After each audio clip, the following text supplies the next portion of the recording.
Youth in Nazi Germany. तो इस section में हम देखेंगे कि जो हिटलर है उनका यूथ को लेकर क्या आइडिया था, क्या वो यूथ को लेकर समझते थे, क्या उनकी पॉलिसीज थी कि जो कंट्री में यूथ है मतलब जो बच्चे हैं, जवान लोग हैं, उनको किस तरीके से आगे बढ़ाना चाहिए। तो ये सब हम इस सेक्शन में देखेंगे। Hitler was fanatically interested in the youth of the country. अब हिटलर जो है वो बहुत ही बुरे तरीके से, फैनेटिकली का लिटरल मीनिंग हिंदी में कट्टर है, कि जो बहुत ही बुरे तरीके से जो है वो कंट्री के यूथ में इंटरेस्ट थे। उनका बहुत ज़्यादा ये मानना था कि जितना ज़्यादा यूथ को वो नाजी आइडियोलॉजी सिखाएंगे, समझाएंगे, उससे क्या होगा कि एक स्ट्रॉन्ग नाजी सोसाइटी जो है वो क्रिएट होगी। He felt that a strong Nazi society could be established only by teaching children Nazi ideology। तो उनका ऐसा मानना था कि जब हम बच्चों को establish हो पाएगी। This required a control over the child both inside and outside school। अब जब हिटलर ये चाहते थे कि एक नाजी सोसाइटी established हो, तो उससे क्या था, ऐसा करने के लिए क्या करना होगा कि जो बच्चा है उसका स्कूल के अंदर एंड स्कूल के ऊपर, उसके ऊपर पूरा कंट्रोल किया जाएगा, कि बच्चे को पूरे तरीके से कंट्रोल में रखा जाए, उसके सभी एक्शंस को देखा जाए कि वो कहीं नाजीज के खिलाफ तो नहीं जा रहा। स्कूल में भी उसको कंट्रोल किया जाए और स्कूल के बाहर भी उसको कंट्रोल किया जाए और नाजी आइडियोलॉजी के मुताबिक उसे पढ़ाया जाए। What happened in schools under Nazism. तो आखिरकार नाजिज्म में या नाजीज के टाइम पे, उस टाइम पे स्कूल में क्या होता था। All schools were cleansed and purified. सारे जो स्कूल्स हैं उनको क्लेंस्ड कर दिया, मतलब एक तरीके से उन्हें साफ किया, प्योर किया, शुद्ध किया। इसका मतलब क्या है कि किससे क्लीन किया, मतलब क्या प्योरीफाई किया, कहने का मतलब क्या है।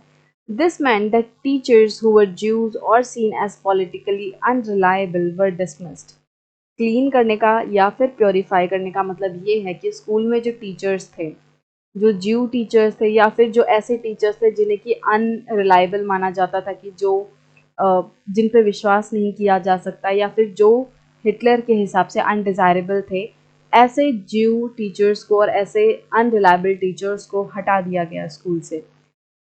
Children were first segregated, Germans and Jews could not sit together or play together। शुरू-शुरू में क्या हुआ, जैसे हमने एक्सक्लूजन का स्टेप्स पढ़ा था इनका, कि इनका फर्स्ट स्टेज क्या थी, एक्सक्लूजन की।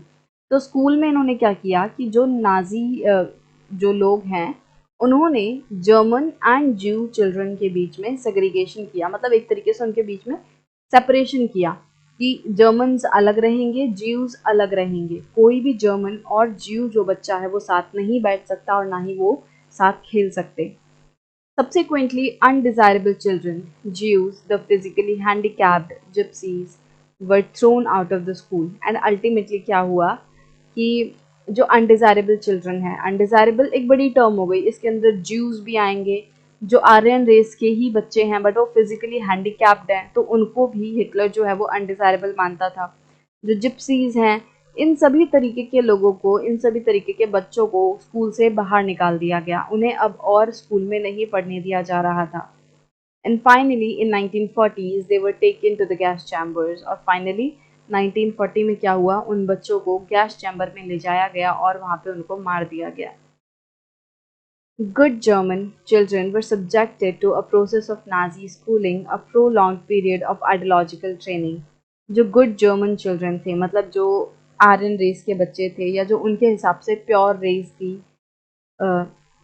नॉर्डिक जर्मन आर्यंस की, उन बच्चों को क्या किया गया, उनको नाजीज के हिसाब से उन बच्चों की स्कूलिंग हुई। एक पूरा प्रोसेस जो है वो फॉलो किया गया जिसके थ्रू उन बच्चों को स्कूलिंग दिलाई गई। एक पूरा पीरियड था, एक मतलब काफ़ी लंबे समय तक उनकी आइडियोलॉजिकल ट्रेनिंग हुई। मतलब जैसे मान लो 1 साल 2 साल कुछ इस तरीके से उनकी आइडियोलॉजिकल ट्रेनिंग हुई। आइडियोलॉजिकल ट्रेनिंग मतलब क्या है, बच्चों के आइडियाज़ पे काम किया जा रहा है, वो किस तरीके से सोच रहे हैं उनको चेंज किया जा रहा है, और उसमें नाजी आइडियोलॉजी बच्चों को दी जा रही है कि ताकि बच्चे जो हैं वो सिर्फ और सिर्फ नाजीज के हिसाब से सोचें। स्कूल टेक्स्ट बुक्स वर री रिटन। पहले जो स्कूल टेक्स्ट बुक्स थी उनको हटाया गया और स्कूल टेक्स्ट बुक्स को वापस से लिखा गया ताकि वो नाजी आइडियोलॉजीज को शो कर सके। Racial science was introduce to justify Nazi ideas of race. अब सब्जेक्ट्स में रेशियल साइंस भी जो है इंट्रोड्यूस कर दिया। रेस मतलब क्या होता है, नस्ल। तो जो रेशियल साइंस सब्जेक्ट है वो भी इंक्लूड किया गया बच्चों के करिकुलर में, ताकि जो नाजीज का ये आइडिया है रेस को लेकर कि एक रेस जो है वो सुपीरियर रेस है, उनकी जो जर्मन आर्यन रेस है वो सुपीरियर है और कोई भी दूसरी रेस को हक नहीं है रहने का, तो ये जो इनका आइडिया था उसको जस्टिफाई करने के लिए इन्होंने रेशियल साइंस सब्जेक्ट जो है वो इंट्रोड्यूस किया, ताकि ये बच्चों को बता सके कि किस तरीके से रेशियल साइंस काम करता है और उसके मुताबिक आर्यंस जो है वो सबसे प्योरेस्ट रेस हैं। Stereotypes about Jews were popularized even through math classes. अब क्या हो रहा था कि जो ज्यूज हैं उनके खिलाफ अलग अलग तरीके के स्टीरियोटाइप्स जो हैं वो बनाए जा रहे थे, उनके खिलाफ झूठी बातें फैलाई जा रही थी, अफवाहें फैलाई जा रही थी, यहाँ तक कि मैथ की क्लासेस के थ्रू भी जो ज्यूज हैं उनके ऊपर स्टीरियोटाइप बनाए जा रहे थे। स्टीरियोटाइप मतलब क्या होता है कि जब आप किसी पर्सन को कुछ बाउंड्रीज में बांध देते हो कि मान लो लड़की है तो इसको तो सिर्फ और सिर्फ गुड्डे गुड़िया ही पसंद होंगे, और वहीं अगर लड़का है तो ये तो ऑब्वियस है कि इसको गाड़ी या फिर जो बंदूक वगैरह है वो खिलौने में पसंद होगा। तो इस तरीके से जब हम किसी की इमेज को, किसी पर्सन को पहले से ही कुछ बाउंड्रीज में बांध देते हैं, उसके लिए कुछ अपने दिमाग में इमेजेस बना लेते हैं कि हाँ ये पर्सन तो ऐसा ही होगा और कुछ हो नहीं सकता। तो ये चीज़ें जो हैं जब हम इस तरीके से अपने दिमाग में ही उनके लिए कुछ इमेजेस बना लेते हैं, उनको पहले से ही परसीव कर लेते हैं कि हाँ ये ऐसा होगा या ऐसा नहीं होगा, तो उसका मतलब होता है stereotype.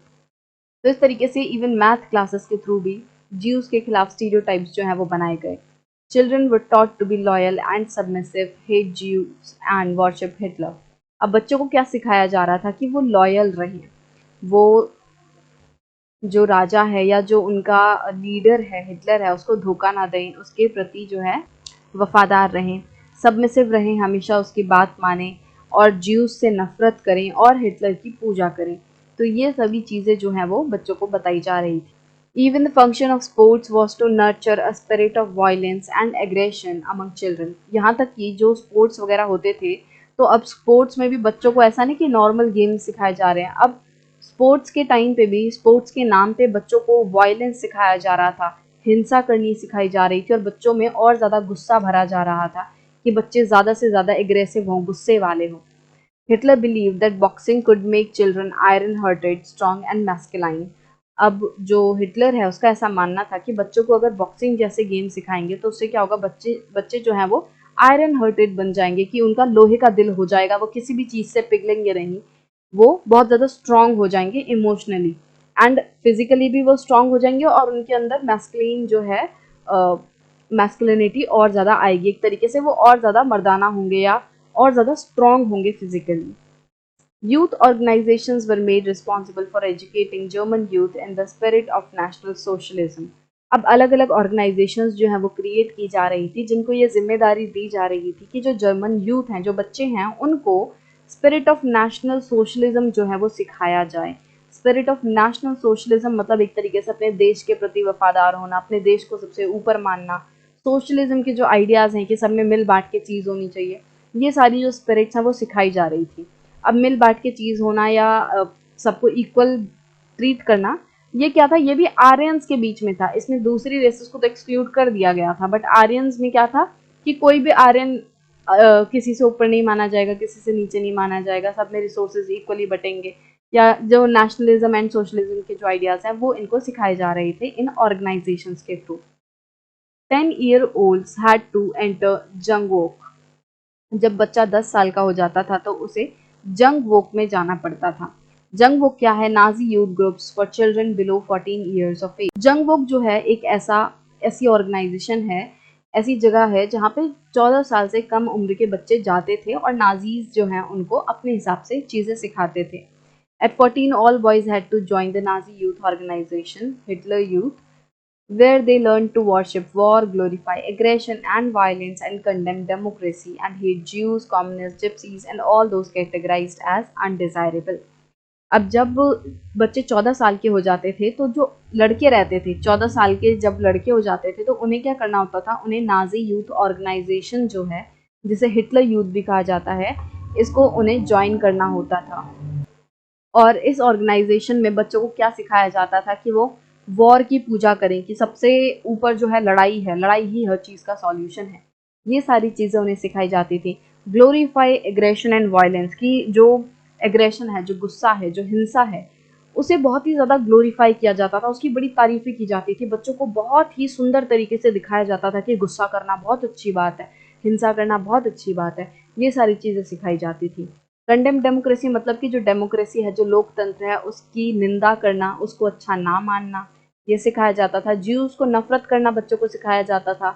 Communist, gypsies and all those categorise as undesirable, तो जो कम्युनिस्ट लोग थे, जो जिप्सीज थे, या फिर जो जितने भी अनडिजायरेबल लोग थे, उन सबको नफरत करना, उन सबसे नफरत करना जो है बच्चों को सिखाया जाता था।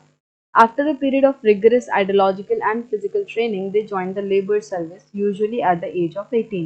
अब जब ये इनकी पूरी ट्रेनिंग हो जाती थी, जब ये लोग नाजी यूथ ऑर्गेनाइजेशन से बाहर निकलते थे, तो फिर ये लेबर सर्विस जो है वो ज्वाइन करते थे। लगभग इनकी 18 साल की उम्र तक ये लोग लेबर सर्विस को ज्वाइन करते थे।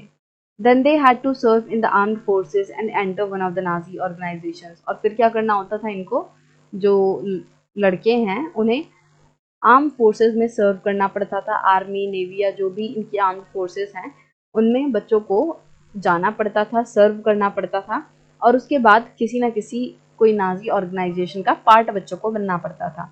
एक तरीके से अब जो बच्चों की स्कूलिंग है, जो भी उनकी ट्रेनिंग वगैरह है, वो पूरे तरीके से नाजीज़म पे फोकस्ड है, और जो नाजी आइडियोलॉजीज हैं वो इनको सिखाई जा रही थी। The youth league of the Nazis was founded in 1922। तो एक यूथ लीग जो है, द यूथ लीग, ये नाजीज़ की एक लीग थी, एक तरीके से एक ऑर्गेनाइजेशन थी, जो कि 1922 में स्टार्ट की गई थी। 4 years later it was renamed Hitler youth, और 4 साल के बाद, मतलब कि 1926 में, इस पार्टी का, इस लीग का, द यूथ लीग का नाम चेंज करके हिटलर यूथ रख दिया गया। To unify the youth movement under Nazi control, all other youth organizations were systematically dissolved and finally banned. अब हुआ क्या कि अगर एक साथ बहुत सारी ऑर्गेनाइजेशंस रहेंगी तो उससे क्या होगा, ये डर रहेगा कि कोई ऑर्गेनाइजेशन इनके खिलाफ ना चली जाए। तो हिटलर ने क्या किया, धीरे धीरे करके जितने भी यूथ मूवमेंट्स थे उनको यूनिफाई करने के लिए, उनको एक जगह पे इकट्ठा करने के लिए, ताकि कंट्रोल बेटर हो सके, ताकि बच्चों को सही से नाजिज्म के जो आइडियाज़ हैं वो सिखाए जा सकें। तो ये यूनिफाई करने के लिए उसने क्या किया, उन्होंने जितनी भी दूसरी यूथ ऑर्गेनाइजेशंस थी उनको डिसॉल्व कर दिया और उनको बैन कर दिया, कि सिर्फ और सिर्फ ये हिटलर यूथ या फिर द यूथ लीग जो है, ये वाली ऑर्गेनाइजेशन ऑपरेट करेगी, बाकी जितनी भी नाजिज्म की ऑर्गेनाइजेशंस हैं उन्हें बैन कर दिया जाए। तो इस तरीके से और बेटर कंट्रोल करने के लिए बच्चों के ऊपर, उनकी एजुकेशन के ऊपर, ये करने के लिए इन्होंने क्या किया, जो दूसरी ऑर्गेनाइजेशंस हैं, नाजी ऑर्गेनाइजेशंस हैं, उन्हें बैन कर दिया, ताकि इनकी जो पावर है वो एक जगह पे कंट्रोल्ड रहे, सेंट्रलाइज्ड रहे। अब इस पिक्चर में आप यहाँ पे देख सकते हो, इस पिक्चर में क्या हो रहा है कि स्कूल से जो ज्यू बच्चे हैं और जो ज्यू टीचर्स हैं उनको निकाला जा रहा है। और यहाँ पे आप देख सकते हो कैसे जो आर्यन बच्चे हैं वो ज्यूज को परेशान कर रहे हैं, मजाक उड़ा रहे हैं। तो ये सारी सिचुएशन जो है उस टाइम पे ज्यूज को झेलनी पड़ रही थी।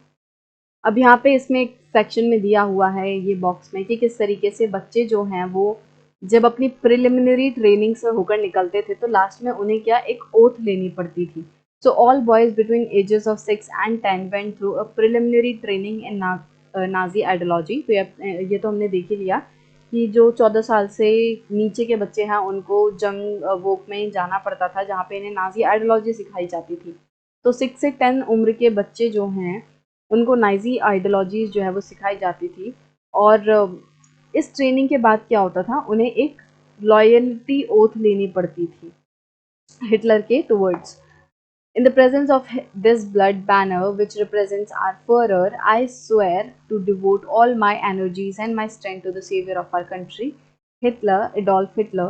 तो अब क्या हो रहा है, जो बच्चे हैं वो ये ओथ ले रहे हैं कि हम ये शपथ लेते हैं कि हम सब कुछ जो है वो इस कंट्री के सेवियर को न्यौछावर कर देंगे। इस कंट्री का सेवियर कौन है, इस कंट्री का एक तरीके से रक्षक कौन है, एडोल्फ हिटलर। तो उसको हम सब कुछ समर्पित करते हैं, और मैं अपनी जान भी दे सकता हूँ इसके लिए, और इसीलिए भगवान से प्रार्थना करता हूँ कि भगवान प्लीज़ मुझे हेल्प करना। तो इस तरीके की ओथ जो है बच्चे लिया करते थे।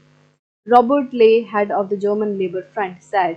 तो रॉबर्ट ले जो हैं वो जर्मन लेबर फ्रंट के हेड थे, और वो कहते हैं we start when the child is 3 years old। हम बच्चों को तभी ये नाजी आइडियोलॉजी सिखाना शुरू कर देते हैं जब बच्चा 3 साल का होता है। As soon as he even start to think he is given a little flag to wave.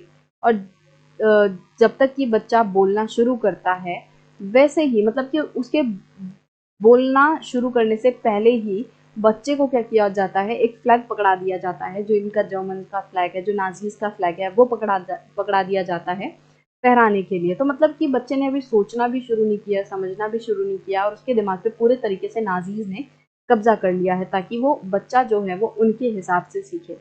Then come school, the Hitler youth military services.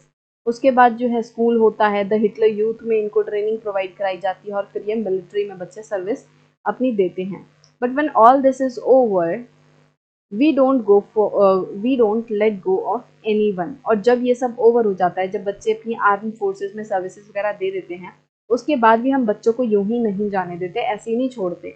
The labour front takes hold of them. जो labour front है वो फिर उन पे काबू करता है, वो फिर उन पे कब्जा करता है।